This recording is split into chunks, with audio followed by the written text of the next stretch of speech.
예, 안녕하십니까. 배성민입니다. 자, 우리 정의 계속 이어서, 마저 좀 마무리를 하죠.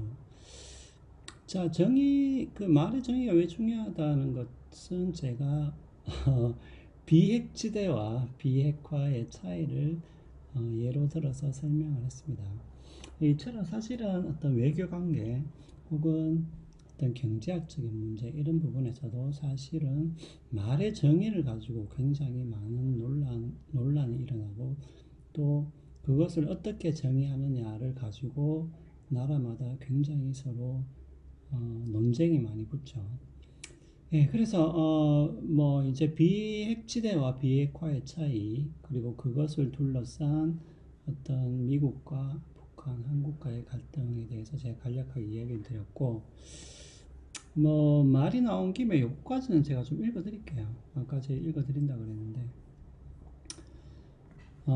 요게 이제 노태우 정부에서는 김종휘 청와대 외교안보수석, 그러니까 노태우 정부에서 김종인이 아니고요. 김종인은 지금 이제 미래통합당 비대위원장이고, 그 노태우 정부에서 김종휘 청와대 외교안보수석이 있었는데 이 사람이 부시 행정부에서는 폴 월포위츠 국방부 차관이 수석 대표로 나서서 8월 6일, 7일 하와이에서 협의를 가졌습니다. 그러니까 김종휘 청와대 외교안보 수석하고 당시 부시 행정부 폴 월포비츠 국방부 차관이 하와이에서 만났다는 얘기인데 미국의 어떤 비밀 문서에 따르면은 이 자리에서 김종휘도 그러니까 이 자리에서 이제 월포위츠가 어떤 얘기를 했냐면은 북한이 제안한 비핵지대는 그러니까 북한은 비핵지대를 이제 주장을 했는데 결국 이제 미국에서 거부를 한 거죠. 북한이 제안한 비핵지대는 북핵 문제의 해법이 될 수 없다. 요거는 폴 월포위츠가 한 말입니다.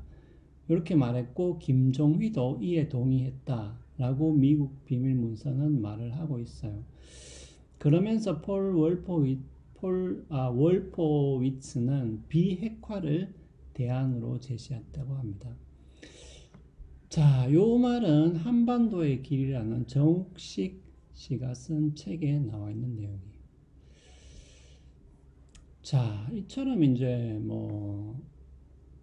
뭡니까? 비핵지대를 미국이 우리와의 협상 과정에서 공식적으로 거부하면서 비핵화를 제안을 한 것이죠. 그것은 역시 미국의 제안이었죠. 자, 그래서 말의 정의란 것은 이렇게 실제로 중요하다는 것을 제가 사례를 들어서 설명을 드렸고, 자, 그러면은 이제 요거는 좀 정리를 하죠. lexical definition, 그러니까 사전적 정의, 우리가 일반적으로 뜻을 설명하는 이러한 정의를 내릴 때 우리가 주의해야 할 점들이 있습니다. 자, 이 말은 뭐냐면은 만약에 어떤 용어가 주어졌다. 이것을 정의해 보라고 했을 때, 우리가 이제 정의를 하게 되겠죠. 하게 되는데, 이때 우리가 주의해야 할 상황이 한 네 가지로 요약이 될 수 있습니다. 자, 요거는 첫 번째로는 제가 이제 일부러 적어 놨어요. 예. 생각이 잘 안 날 수도 있어가지고 일부러 적어 놨습니다. 자, 첫 번째는 여러분들이 말을 정리할 때는 일단은 본질적인 의미를 적으셔야 돼요. 자, 그러면은 계속 우리가 이제 독신남자라는 말을 정의한다고 합시다. 자, 이때 독신남을 정의할 때는 이 독신남자의 본질적인 특성을 일단은 그 정의 안에 집어넣어야 되겠죠. 근데 예를 들어서 만약에 지구 위에 산다. 독신남자는 지구 위에 사는 남자다. 이렇게 정의를 했을 때는 뭡니까? 요런 정의의 문제는 지구 위에 산다라는 것은 독신남자의 본질적인 특성은 아닌 것이죠. 왜냐하면은 인간이라고 합시다. 인간 남자는 모두가 지구 위에 살고 있죠.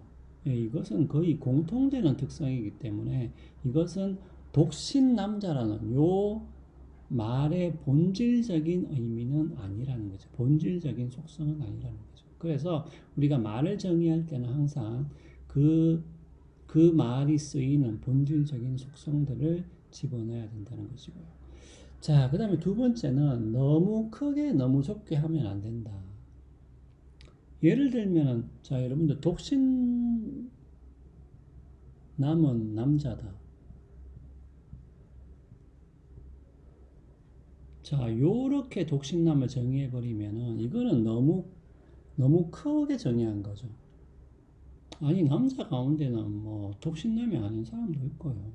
키가 큰 남자도 있고 키가 작은 남자도 있고 종류가 많잖아요. 여러 사람들이 있는 것이죠. 그렇기 때문에 독신남은 남자라는 이런 식의 정의는 너무 또 크다라는 거죠. 그럼 거꾸로 독신남은 뭐 결혼하지 않은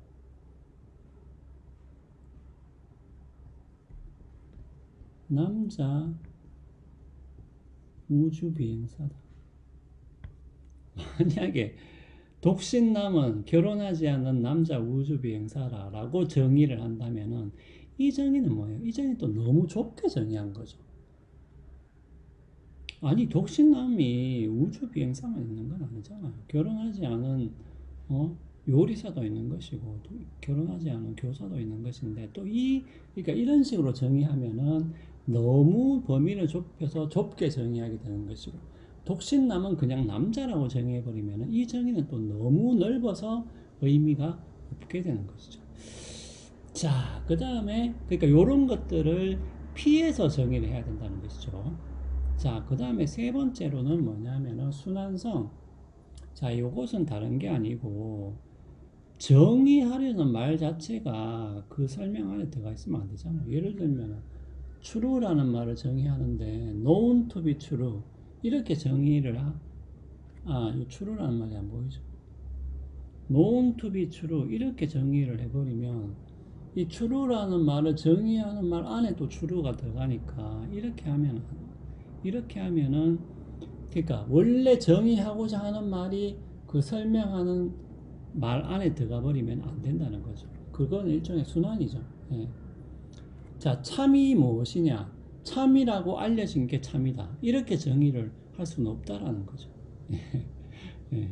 그러니까 참이라는 말을 정의하는데 그 정의하는 말 안에 참이 들어가 있으면 안 되잖아요. 예. 그러면 이게 순환이 같은 말을 똑같이 하고 있는 것이 돼버리기 때문에 이것은 말의 정의라고 볼 수가 없다라는 거죠. 예. 그래서 이런 순환성을 피해서 정의를 해야 되겠죠.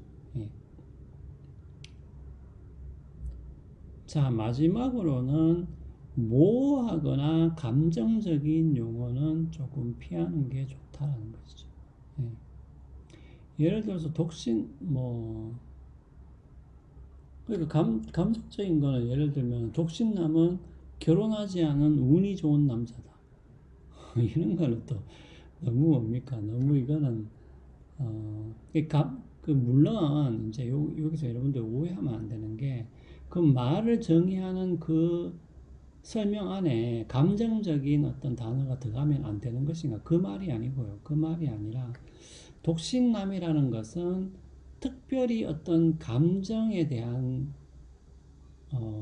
그런 부분은 없죠. 이 말의 뜻에 따르면 예.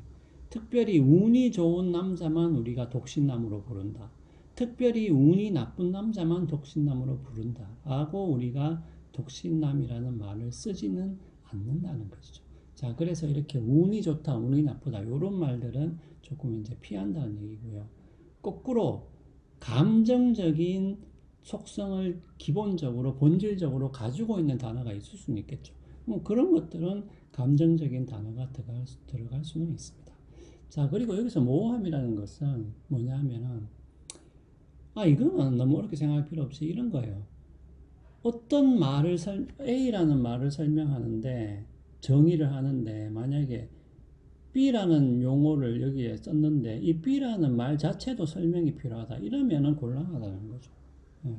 우리가 어떤 말의 뜻을 알기 위해 설명하는 말이 정의인데, 이 정의 안에 이 말 자체도 무슨 말인지 모르는 말을 써버리면은, 이것은 정의라고 보기는 힘들다는 얘기입니다. 우리가 정의라는 것은 그 정의를 읽고 나서 아, 이 말의 뜻은 이거구나라고 우리가 알 수 있어야 되는데 여기에 또 모호한 단어를 써버리면 이 말을 읽어도 이것이 무슨 뜻인지를 모르겠죠.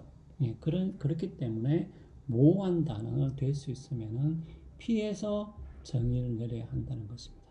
자, 이처럼 우리가 lexical definition, 사전적 정의를 내릴 때는 요 네 가지 사항을 항상 주의를 해서 내려야 된다는 것이죠.